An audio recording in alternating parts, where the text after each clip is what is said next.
Hey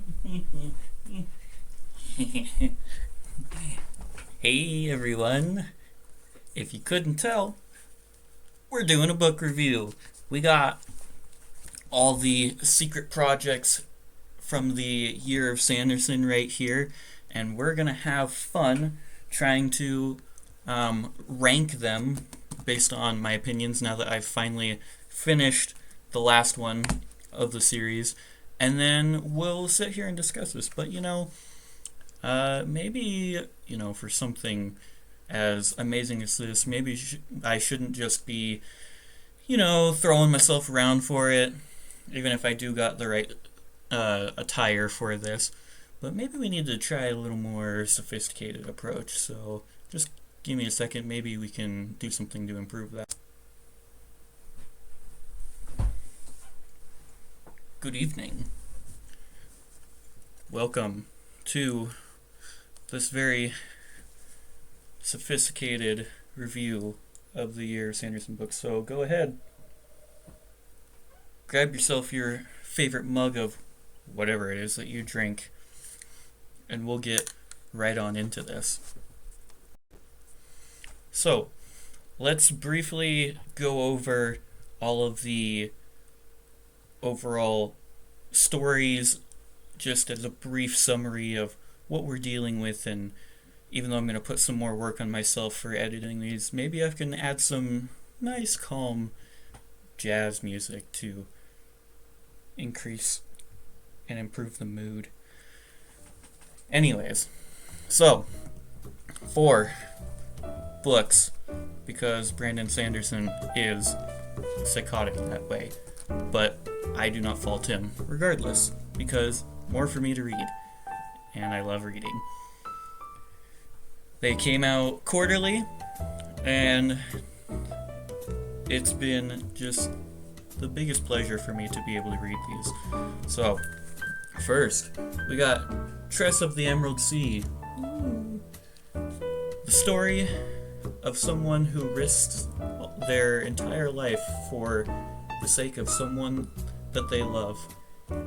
And basically, just if you watch The Princess Bride, it's like, in the words of Brandon, Buttercup if she was useful.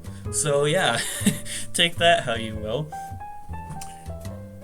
Then we've got the only non-Cosmere book in this entire collection, The Frugal Wizard's Handbook for Surviving Medieval England. Having your own alternate little worlds that you can go in and have no repercussions of how it alters the course of history, because it's its own little consolidated little world, and someone trying to rediscover themselves as they have lost all their memory. Pretty fun stuff. I'm gonna set these back over here. Then, back into the Cosmere, Yumi and the Nightmare Painter, a story of 2 people seemingly living completely different lives, and they now have the mysterious bond that join them, and them discovering how to adapt and change their lives for the better. And yeah, with a typical Brandon twist. And then finally, The Sunlit Man, the story of someone who up to this point has been running all their life for very good reasons, and they, unbeknownst to them, stop in this random little chaotic environment of a planet. And yeah, so those are the 4 books. I'm going to rank them from least favorite to most favorite, and by no means does that mean that I dislike any of them. They're all phenomenal, but working my way up to what I think was the best of all of them, and I'll give my reasons for why I rank each of them. Now, if you're someone like me, you probably kind of saw this coming, but number 4 has got to be The Frugal Wizard's Handbook for Surviving Medieval England. So why did I rank this as the bottom of the books? Well, quite frankly, it's kind of hard to put into words why I'd rank it lower than any other ones, but I think if I had to best describe it, there's lots of great storytelling, plot building. I think the biggest factor for me is the fact that because it's this alternate little world, there's not really much in the way of repercussions. If things happen in that world, you can just kind of leave and then it's not a problem anymore. So, but here's the thing. There's great little doodles all over in the margins, which makes it very fun. It also kind of, in a way, even though it's one of my favorite things about it, takes away from the seriousness of it as well. And so, even though it's hard to kind of put it there, that's ultimately why I rank it at the bottom of the list. Now, you might think that I would have recency biased on this one, considering it was the last one that I read, but I'm going to rank The Sunlit Man as my number 3. Why is it number 3? Especially when you have recency bias, usually, when you've just completed stories like this.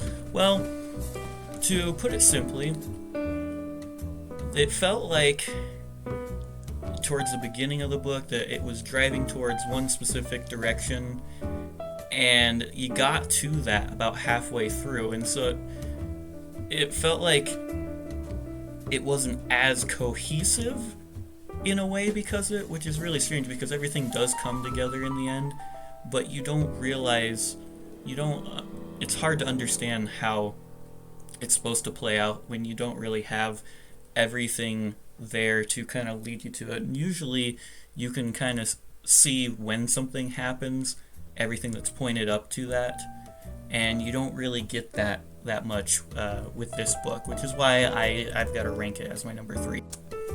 Now, with the last two, which one's my number 2? It's got to be Tress of the Emerald Sea. Now, don't get me wrong, this was the first one, and I absolutely loved it. I love the storytelling, especially from Wit's perspective. If you know anything about Wit, how he's traveling around and he tells stories, but this is the first time we've gotten a full novel that's told from his perspective. But even though it was supposed to be going for that fairy tale type of feel, it's that very feel that even though I enjoyed it, that I would rank it as my number 2, because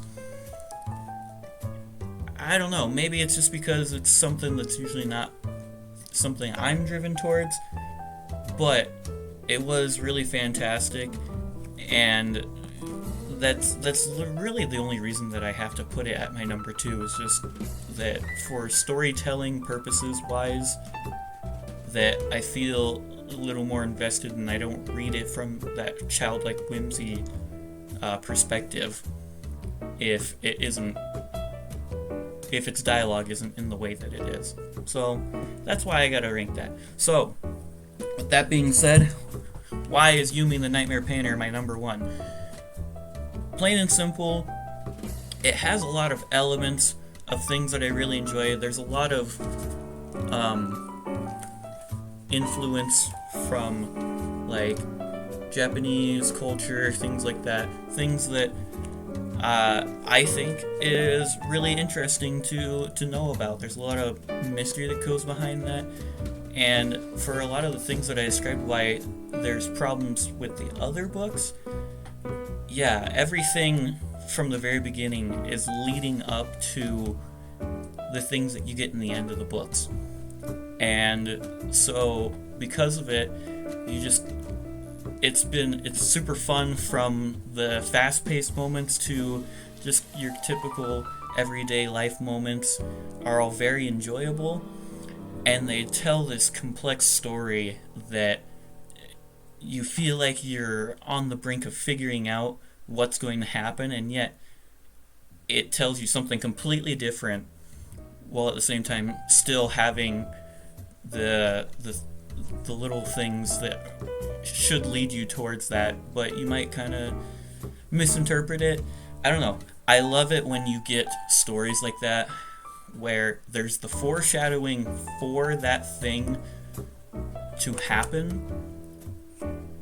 but at the same time, it can be just vague enough to maybe mislead you towards something else, so that way it's even more of a shock and less predictable when that happens, and you get a lot of that.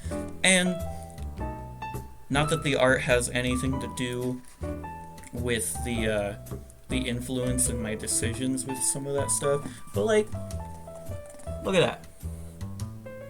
I know it looks kind of creepy, but that's some fantastic art. I absolutely love it. I love the art styles that were used in all of these. But there you go. That's my top ranking secret projects. And oh my gosh, this jacket's so warm. So I'm going to go ahead and end this. Thank you so much for watching. If you like it, let me know. Hit the like button. Subscribe so you get more videos. I promise there's not going to be a whole lot more unboxing videos unless you want that in the future. I'm going to be doing some other rankings for various stuff, as well as gotten to the point now where I probably, with my constant reading that I do, I'm not going to be able to finish the next book that I'm currently reading before the end of the year. And so I'm going to give you my top 5 favorite books that I've read this year. And yeah, so hopefully you look forward to that. And so if you subscribe and hit the bell, you'll know when I upload that. And yeah, I appreciate you guys for watching this. Anyways, have a good rest of your day. Take care.